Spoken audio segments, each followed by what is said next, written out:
찬미 예수님, 설 잘들 세셨죠? 예. 저도 여러분들이 떡 하나 갖다 주는 거 없었어도 잘 셌습니다.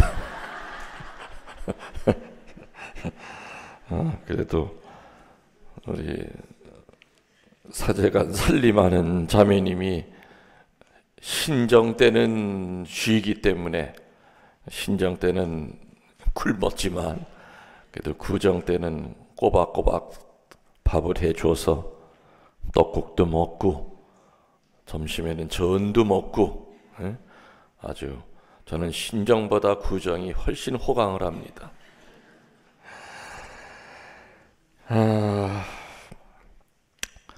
오늘 복음의 후반부에 어떤 얘기가 나왔습니까? 누구를 선택해요? 총 제자가 12명인데 그 중에서 4명을 부르시죠. 근데 그 4명이 전부 다 어부면서 또 둘씩 형제예요. 이름이 어떻게 돼요?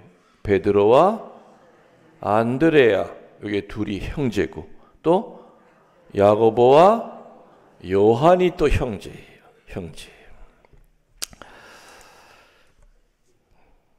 왜 어부를 첫 번째로 선택을 하셨을까? 좀 뭔가 일을 제대로 하시려면, 쉽게 말하면 조직을 꾸려서 뭔가 힘있게 일을 하려면 그 비린내나는 어부보다는 위대한 학자, 세도 가진 자, 부유한 사람, 사회적 배경을 가진 자가 훨씬 더 예수님을 도와줄 수 있는 제자감이었을 텐데 왜 단순 노동자인 어부를 선택하셨을까? 여기에 대한 답은 제가 2년 동안에 적어도 5번은 얘기를 했을 거예요. 왜 어부를 부르셨는가?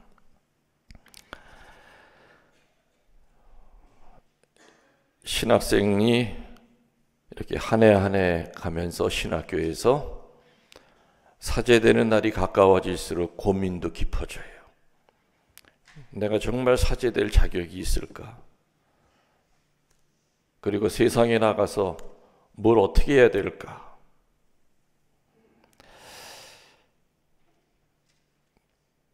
물론 신학생들마다 그 고민의 내용이 전부 다 많이 다르겠지만은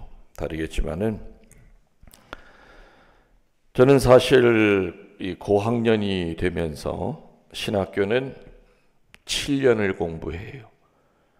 그리고 중간에 군대를 갔다 오기 때문에 입학해서 사제가 되는데 보통 10년 내지 11년이 걸려요. 11년도. 이렇게 올라갈수록 이제 뭐 성소에 대한 확고한 마음, 뭐 처음에 입학해서는 하느님이 계신지 안 계신지도 모르고 그냥 뭐 정신없이 살지만은 올라가면서 이제 그러한 것들이 하나하나 고민이 정리가 되죠. 근데 학년이 올라갈수록 내가 이것에 대한 답을 모르면은 신부가 돼서도 어떻게 살 자신이 없었던 게 하나가 있었어요. 그게 뭐냐? 바로 오늘 들은 복음이에요. 왜 예수님이 어부들을 부르셨을까? 좀 전에 얘기했죠. 예수님 주변에 얼마든지 위대한 학자들도 있었고 권력 가진 자도 있었고 돈 가진 자들도 예수님 쫓아다녔던 사람 많았어요. 그런데도 불구하고 하필이면 그 노동자인 왜 어부들을 넷이나 불렀을까? 여기에 대한 답이 책에는 없었어요. 어느 책을 들여다보고 어느 교수 신부한테 물어봐도 속 시원히 답을 해주는 사람이 없었다 이거죠. 어부를 부르신 그 이유만 내가 확실히 안 되면 사제생활 자신 있게 할 텐데. 그래서 사실은 저는 입학할 때부터 졸업할 때까지 그 화두가 왜 예수님이 어부를 부르셨을까? 정말 어떨 때는 답답했죠. 이것 때문에 내가 신학교에 계속 머물러 있어야 되나 하는 그러한 성소의 위기까지 겪었던 질문이 바로 왜 주님께서 어부를 부르셨을까? 그래도 다행히 사제되기 전에 누가 가르쳐줘서가 아니라 제가 기도하는 중에 어부를 부르신 그 이유를 성령께서 저에게 알려주셨어요. 그리고 그 성령의 목소리를 듣고 맞다. 이제야 주님께서 어부를 부른 그 이유를 알고 이제 주님 앞에 확신을 갖고 사제 스품을 받게 되었습니다 하고 감사드렸던 적이 있었죠. 제가 여러 번 이야기를 했다고 그랬습니다. 제 강의의 특징은 반복입니다. 중요한 것은 자꾸 거듭해서 반복합니다.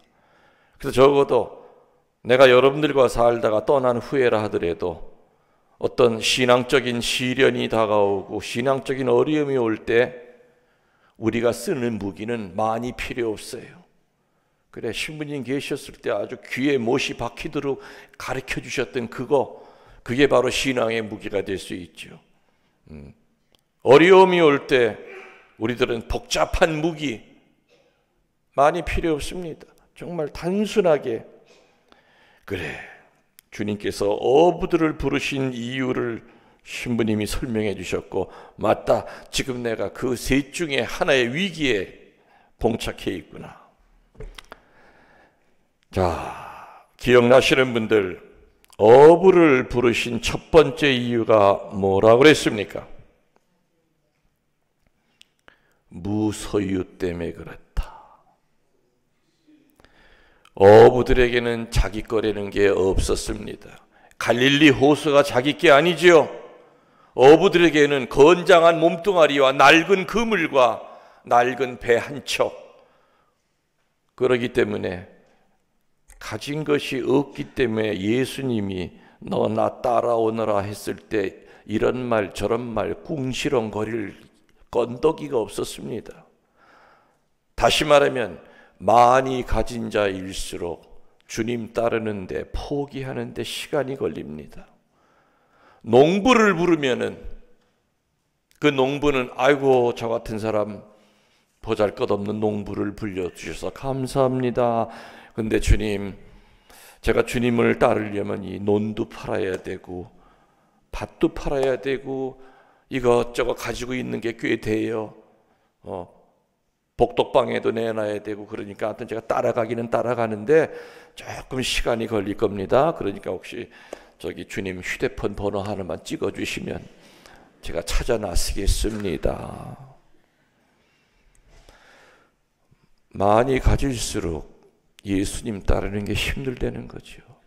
그래서 불교에서는 무소유라고 그러고 우리 가톨릭에서는 텅 빈 충만이라고 얘기합니다.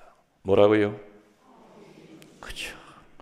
텅 빈 충만의 상태에 있을 때는 다른 사람이 보기에 내가 아름답고 내 자신은 고요해져요. 그러나 세상 오만 잡동사니 다 끌어안고 살아가는 사람들은 절대로 평화를 못 느낍니다. 그리고 예수님이 부를 때 건성으로 네 아이고 따라가죠 말만 하지 절대 예수님 따라 나서질 않습니다. 오늘 베드로와 안드레아 부를 때는 그물만 버리고 따라 나섰습니다. 그리고 야고보와 요한을 부를 때는 베드로와 안드레아랑 부른 게 달라요. 다시 말하면 하느님이 부르실 때 사람마다 포기하는 내용이 다르다는 겁니다. 야고보와 요한은 아버지 제베데오와 삭군을 벌였다고 그랬어요. 그러나 베드로와 안드레아는 그냥 그물만 던지고 떠났던 겁니다. 사제로 살면서 이 사제가 예수님을 따를 때 포기해야 되는 내용이 다르고 수녀들이 포기해야 되는 내용이 다르고 평신도 드린 여러분이라 하더라도 각각 다 포기해야 되는 내용이 다르다는 겁니다. 예수님께서 어부를 부른 첫 번째 이유는 다른 어느 직업보다도 어부는 무소유자였습니다. 텅 빈 충만을 기쁘게 사는 사람이었죠. 비록 그물에 하루 종일 그물질을 해도 그물에 물고기 쬐끄만 거 두세 마리가 걸려도 어부들은 기쁜 마음으로 그걸 가져가서 가족들과 같이 나누어 먹었다는 거지요. 욕심이 없는 사람들이 바로 어부들이었습니다. 지금이야 배를 타고 나가면 어군 탐지기가 있어서 여기 고기들이 몰려 있구나 하던 시절이었지만은 그때 당시야 그냥 경험으로, 근데 그 경험이 다 맞지 않죠? 성경에도 보면은 예수님 돌아가시고 난 다음에 베드로가 이제 우리 먹고 살 길 찾자 해가지고 호숫가에다 던졌더니 한 마리도 안 걸렸어요. 근데 예수님이 유령처럼 나타나셔가지고 오른쪽에다 그물 쳐라 그랬더니 153마리가 걸려서 그물이 찢어질 적경이 되었다. 어부들은 오늘 나가서 많이 잡힐지 안 잡힐지 모르는 겁니다. 그날에 주시는 선물에 감사하는 직업이 바로 어부들이었던 겁니다. 이 바로 무소유의 삶이 바로 어부를 부른 첫 번째 이유입니다. 아멘. 아멘 하지 마세요. 제가 혼자 할게요.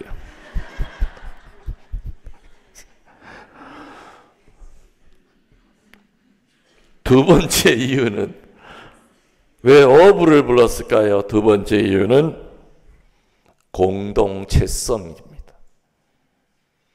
어부는 절대로 혼자로 독불장군으로 배를 못 부립니다. 그물을 풀 때도 여럿이서 같이 풀어야 되고, 그리고 몇 시간 동안 담가뒀다가 그물을 끌어올릴 때도 배가 빙 둘러와가지고 같이 끌어올려야 돼. 그물을 끌어올릴 때 힘이 센 사람이 있고 약한 사람이 있겠죠. 힘 세다고 지 혼자 막 끌어올리다 보면 그물이 뒤집어지고 삐뚤어져요. 고기는 다 빠져나가. 다시 말하면 공동체 안에서 나를 죽이는 법을 알고 있었던 직업이 바로 어부입니다. 힘이 센 사람은 평균치로 그 힘을 낮춥니다. 힘이 약한 사람은 그래도 내가 평균치까지는 내가 노력해야 되겠다고 하는 마음으로 공동선을 향하여 어부들은 본능적으로 애를 씁니다. 사회학자들이 이야기하기를, 다는 아니지만 한평생을 이렇게 같이 공동 작업을 하는 그런 직업에 있었던 사람은 배려심이 크다고 그래요. 그러나 한평생 혼자서 오물락조물락 하면서 혼자서 이렇게 사는 그 직업인 사람일수록 굉장히 고집이 세고 에고이스트, 이기주의적인 마음이 강하다고 그래요. 성향이 강하다고 그래요. 내가 움직이지 않으면 이 일이 되지 않을 때는 몸이 아파도 기를 쓰고 그 공동체에 참석을 합니다. 일을 합니다. 공동 협동을 해야만 그물질을 할 수 있는 이 직업적인 본능은 공동체가 얼마나 귀하다는 걸 깨닫게 합니다.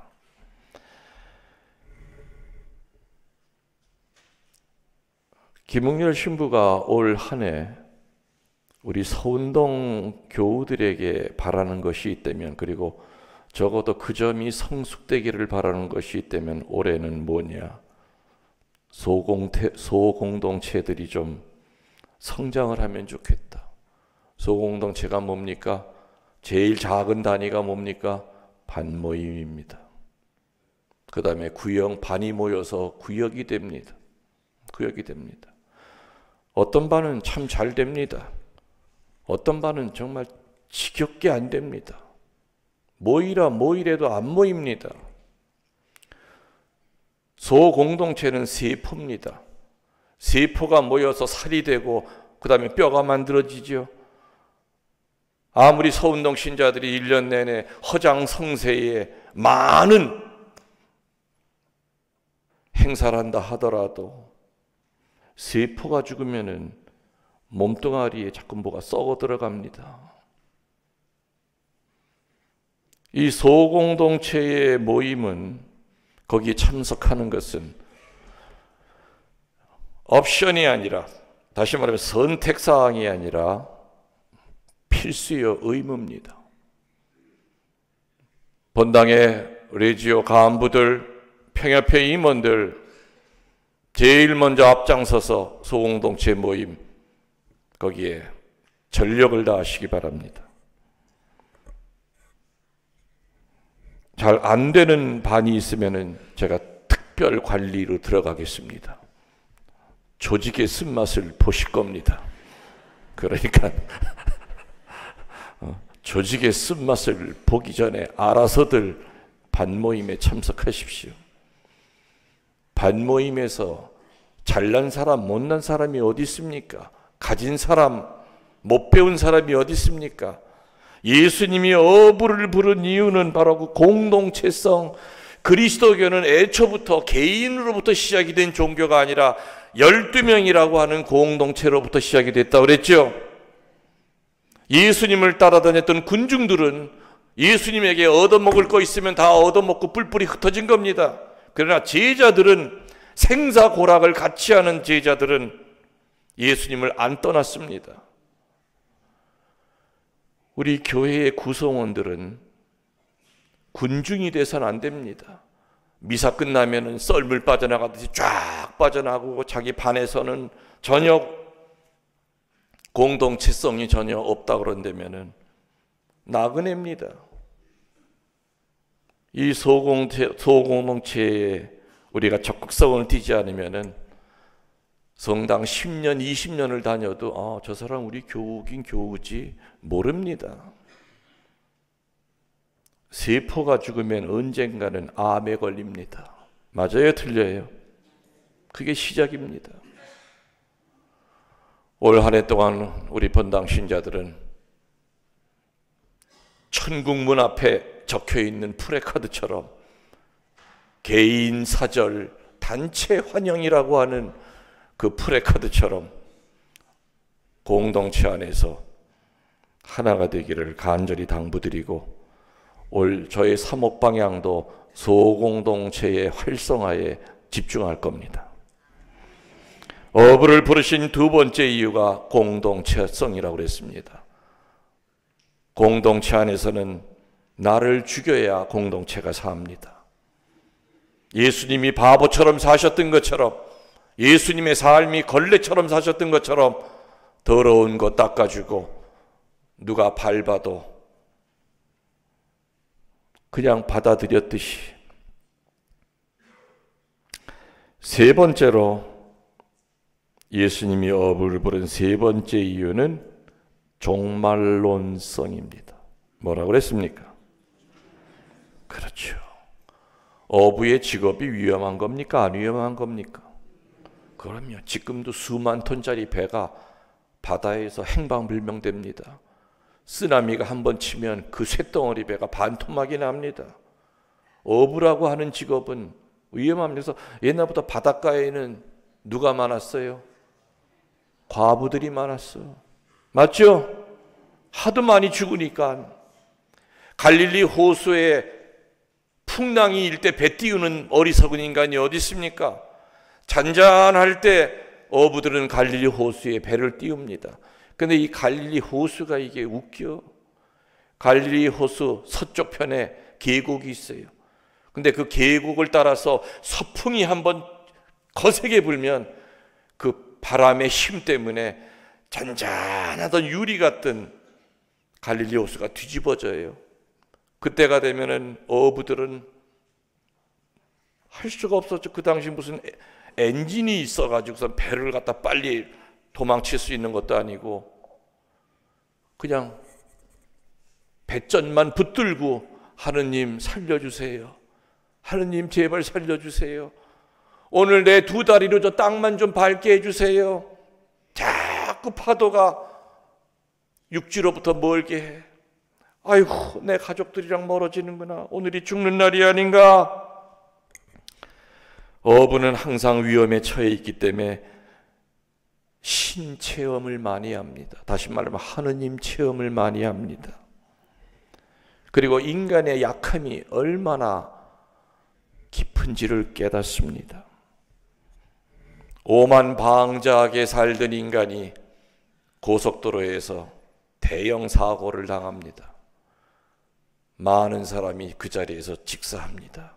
근데 그 인간은 하느님이 돌보셨는지 다 찌그러진 차에 희한하게 그 공간이 하나 딱 만들어져서 머리카락 하나 안 다치고 나옵니다. 사람들은 다 기적이라고 그러고 119 대원들도 세상에 이런 일은 처음 봤다고 그럽니다. 그 사람 병원에서 뭘 생각하겠습니까? 누가 살려줬다고 생각하겠습니까? 하느님이 나를 살렸구나. 이 교만 덩어리 오만방자한 이놈이 뭐 쓸모가 있으시길래 나를 살려주셨을까? 그 사람은 병원에서 태어나자마자 어디로 오겠습니까? 서운동 성당에 고백성사 보러 옵니다. 그리고 본당의 열심한 활동, 겸손한 사람으로 바뀝니다. 죽음의 밑바닥까지 떨어진 사람은 저절로 이론적인 하느님이 아니라 살아계신 하느님을 체험합니다. 고통의 밑바닥까지 떨어졌던 사람은 능력자이신 하느님을 체험합니다. 나를 다시 구렁텅이에서 끌어올리신 그분을 체험합니다. 살아계신 하느님을 체험하기까지가 항상 갈등이고 그리고 여러 가지로 흔들리지만 일단 살아계신 하느님을 체험하면 그 다음부터는 다 포기할 수 있습니다. 생명까지도 포기할 수 있죠. 그분들이 바로 순교자들 아니겠습니까? 우리 서운동 성당 이 주변에 순교터가 몇 개가 있다고 그랬죠? 무려 4개가 있습니다. 그 순교터에서 수많은 신자들이 목이 잘리면서도 1000번 만번 나를 죽여봐라. 내가 천주님을 배반하나. 내 그전에는 알코올 중독자, 노름 중독자, 음란 중독자로 살았지만 하느님을 안 이상은 절대 배반 안 한다. 바로 그 어른이 바로 그 어른의 그 입이 아래 턱뼈가 지금 제대 밑에 있죠? 유리관 속에 그분의 턱뼈가 있는 거예요. 이 입으로 하느님을 증거했던 겁니다.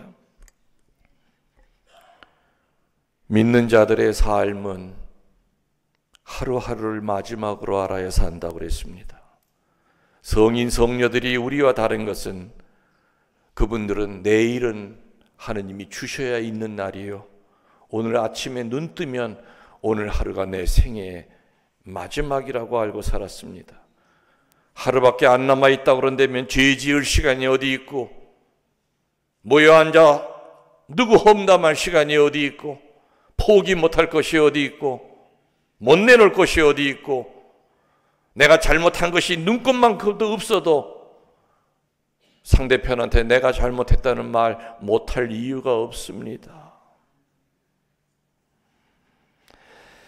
지금 얘기한 이 3가지가 신학교에서 10년 동안 제가 고민을 했던 내용입니다.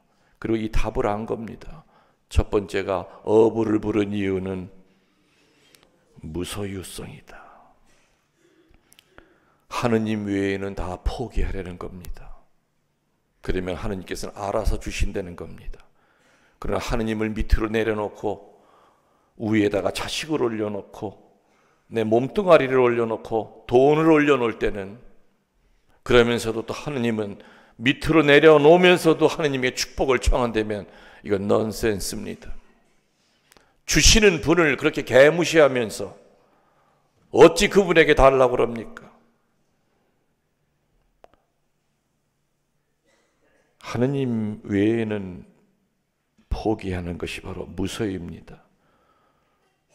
텅 빈 충만의 삶을 사는 겁니다.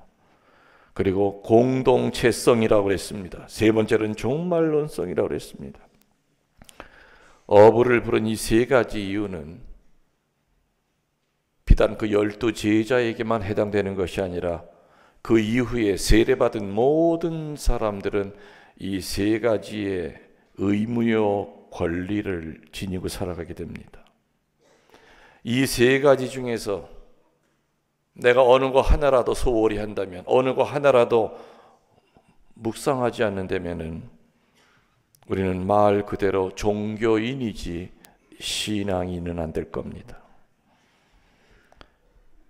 한국 땅은 종교인들만 버글버글 드글드글 되는 나라지 신앙인이 보기가 어렵습니다.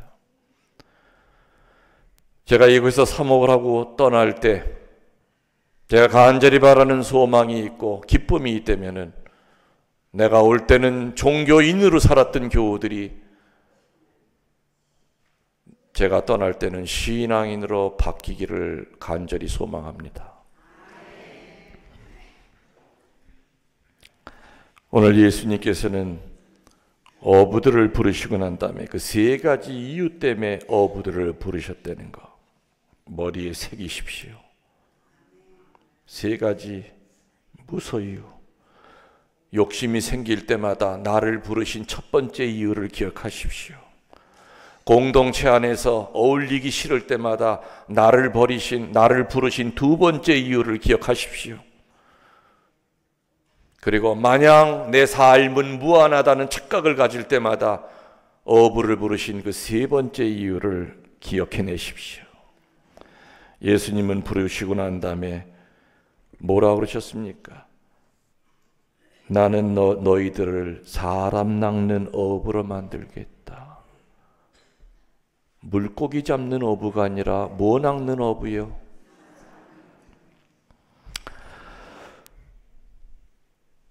저는 한때 낚시 광이었습니다. 우리 교구에서 낚시질도 제일 잘했고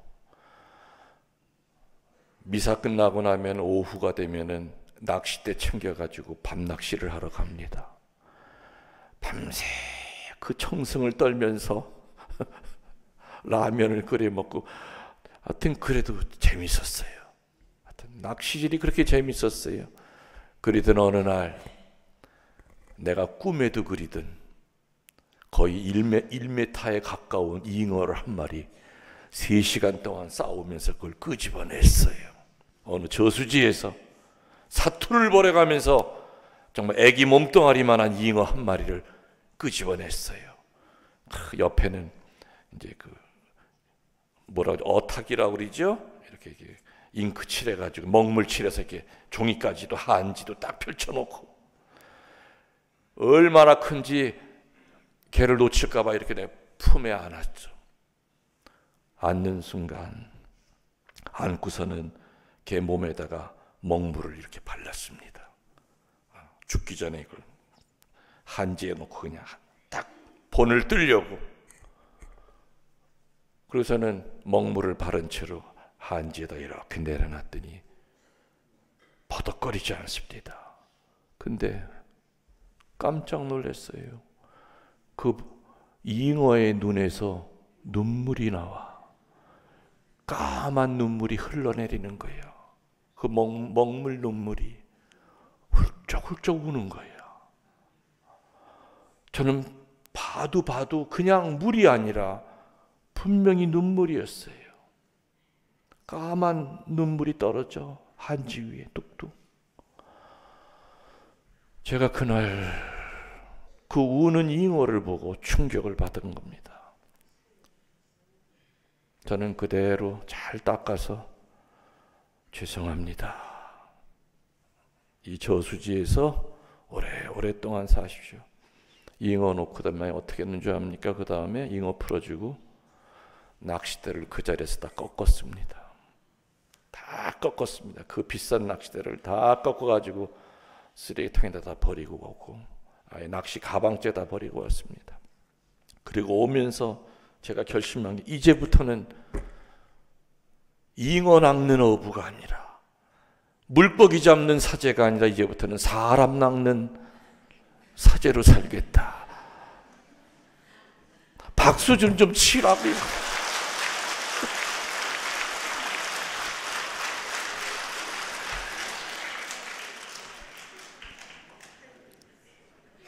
그래서 예수님의 이 말씀이 저는 가슴에 와닿아요.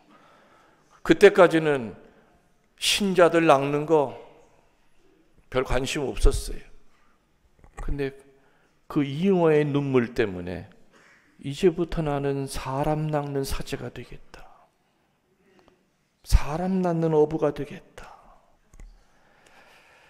그래서 사람 낳는 어부, 다시 말하면 하느님께로 인도하는 그런 어부가 되기 위해서 분명히 어부들은 제가 그동안 낚시광, 낚시의 달인이라고 하는 소리를 들었던 사람이었기 때문에 저는 그 기술을 많이 알고 있었어요.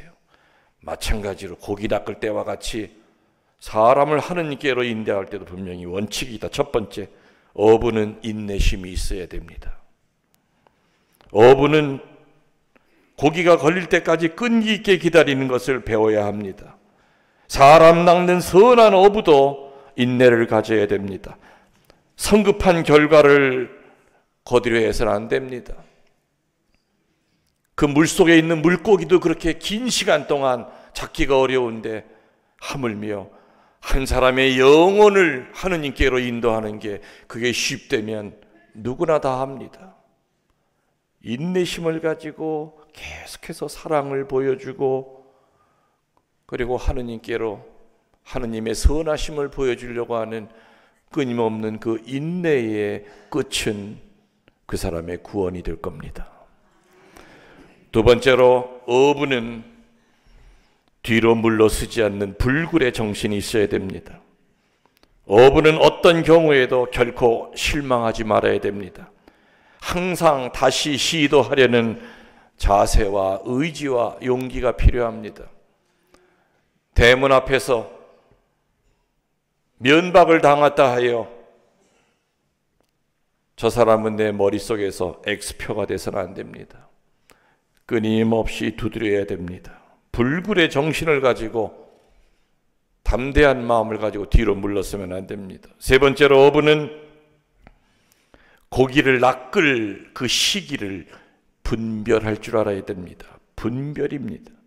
현명한 어부는 고기를 잡을 가망이 없을 때와 있을 때를 정확히 합니다. 그물을 던질 때와 걷어들일 때를 정확히 합니다. 사람들이 진리를 환영할 때가 있고 진리에 반감을 가질 때가 있습니다. 전교할 때, 말을 할 때도 있고 침묵을 지켜야 할 때가 있습니다.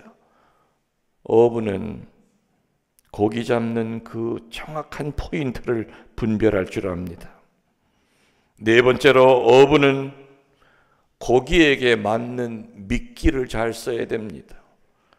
지랭이를 좋아하는 고기가 있고 떡밥을 좋아하는 고기가 있고 살아있는 것 중에서도 또 여러 가지 어떤 건 작은 생선을 잘라서 집어넣어야 되는 어기도 있고 바다 물고기 잡을 때의 미끼와 그죠?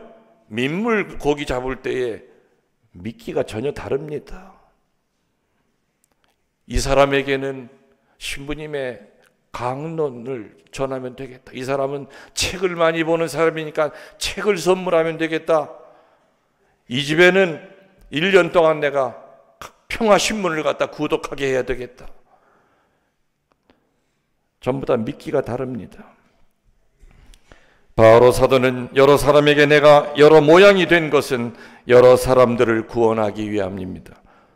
모든 이의 모든 이가 되라고 가르칩니다. 언제나 같은 방법으로 우리는 전교할 수가 없습니다. 사람에 따라서 또는 때로는 방문을 통해서 서적을 통해서 물질을 통해서 때로는 토론을 통해서 그 사람을 하느님께로 인도해야 됩니다. 마지막 다섯 번째 어부는 현명한 어부는 자신을 숨길 줄 알아야 합니다. 전교하는 사람의 목적은 사람들의 시선을 전교하는 그 사람에게 쏟게 하는 것이 아니라 그 사람 뒤에 있는 누구에게요? 하느님께로 향하게 해야 됩니다. 김웅열 신부의 강론을 들으러 전 세계에서 모여든다 하더라도 그는 사지에게 주신 카리스마가 있기 때문에 올 겁니다. 그러나 오고 난 다음에 김웅전 신부는 피해야 됩니다. 그리고 누구를 만나게 해줘야 된다? 그렇죠. 삼위일체신 하느님을 만나게 해야 되지. 하느님 앞에 떡 버티고 비키지 않는다면 그게 바로 교주입니다. 그게 바로 우상 숭배입니다. 현명한 어부는 자기 자신을 숨겨야 됩니다. 그리고 물러나야 될 때 물러날 줄 알아야 됩니다. 능동의 삶을 살아야 될 때 적극적인 삶을 살아야 되지만 수동의 삶을 살아야 될 때가 어느 때인지를 정확히 분별합니다. 고기 잡는 방법 여러분들 다 잃어버려도 좋습니다.